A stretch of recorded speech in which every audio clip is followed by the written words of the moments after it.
welcome to a new edition of Africa Today, and in this edition of our program we will talk about Cairo's participation in the G7 meetings in Italy. And Cairo said that there is an urgent need for an immediate ceasefire and the entry of humanitarian aid to Gaza without obstacles by Israeli side.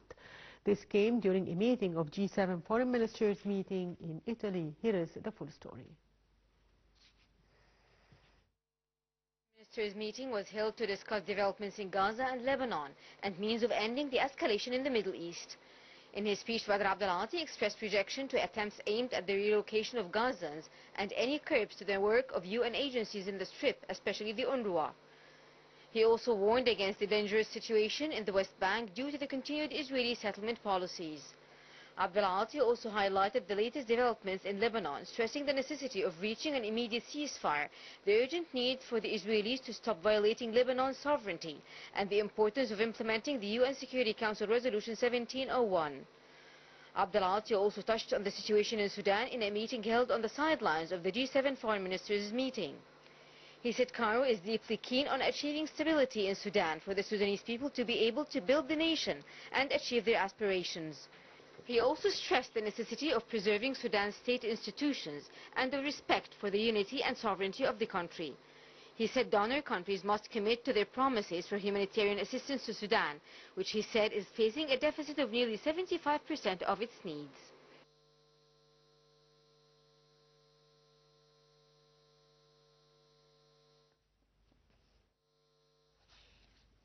And moving to Greece, migrants, and at least 8 migrants drowned off the Greek island of Samos, including women and children. Greece, in the southeast corner of the European Union, has long been a favorite gate to Europe for migrants and refugees from Middle East, Africa and Asia. More in the coming report. Greece's Coast Guard has found the bodies of 8 migrants, 6 minors and 2 women who drowned off the island of Samos in the Aegean Sea, authorities said on Monday. The Coast Guard said Greek police found a further 36 people alive in the northern part of Samos, while 3 people trapped in a rocky area on the island were rescued by Coast Guard officers. It added that aircraft and vessels assisted a search and rescue operation. According to a Coast Guard official, authorities were alerted to the incident by a non-governmental organization and estimate that about 50 people were on board the vessel that brought them off Samos. Greece, in the southeast corner of the European Union, has long been a favorite gateway to Europe for migrants and refugees from the Middle East, Africa and Asia. So far this year, about 54,000 migrants have reached Greece, the second largest number in southern Europe behind Italy. The vast majority of them arrived by sea, according to data from the UN Refugee Agency UNHCR.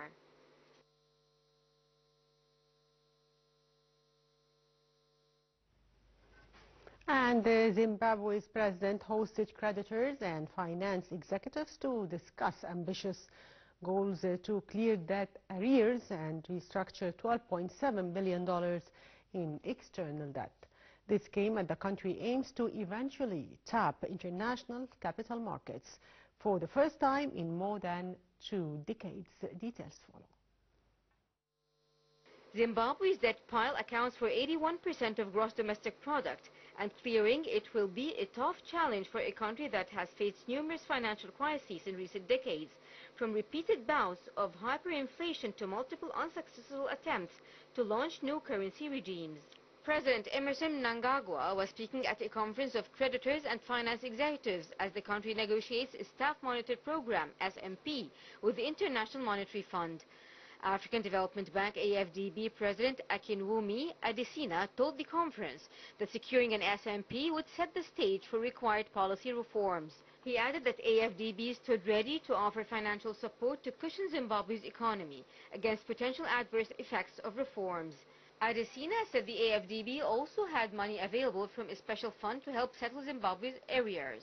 The UN estimates 24 out of Africa's 35 low-income countries are at high risk of debt distress, and since 2020, Zambia and Chad have finalized debt-free works. Ghana is wrapping up its own debt-free work, and Ethiopia is in the midst of a restructuring.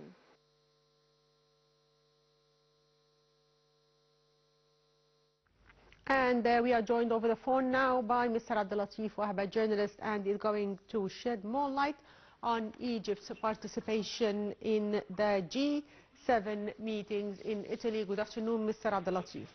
Good afternoon. So, sir, how do you weigh Cairo's participation in the G7 meetings in Italy? Yeah. Yes, Can you raise your voice, please? Yes, Mr. Hello? Abdellatif, yes, I can hear you. Can you raise your voice, please? Yes, I'm asking you about the significance of Cairo's participation in the G7 meetings in Italy. Yeah. As you know that Egypt, since President Abdellatif came to power, is keen to participate in all the international conventions and events at the same time. This is a chance to expose all the critical issues in the Middle East, especially what is about the Palestinian-Israeli or the Israeli war against the Palestinians, and the escalations of the war during the last weeks. This is one. On the other hand, as you know, that Egypt at the same time exploits these conventions and international conferences to give them a prospect for the Egyptian economy in current time, especially after Egypt adopted an economic reform program and rehabilitating its infrastructures and the incentives the cabinet approved to foreign direct investment. This is another one. And also at the same time that we know that Egypt adopted all the problems and the issues of the neighboring countries like Libya, like Sudan, and Yemen, and also the deteriorations in navigations through Bab el-Mandab. This is, of course, as we said, is a chance for the Egyptian administrations to illustrate the challenges that face the Middle East.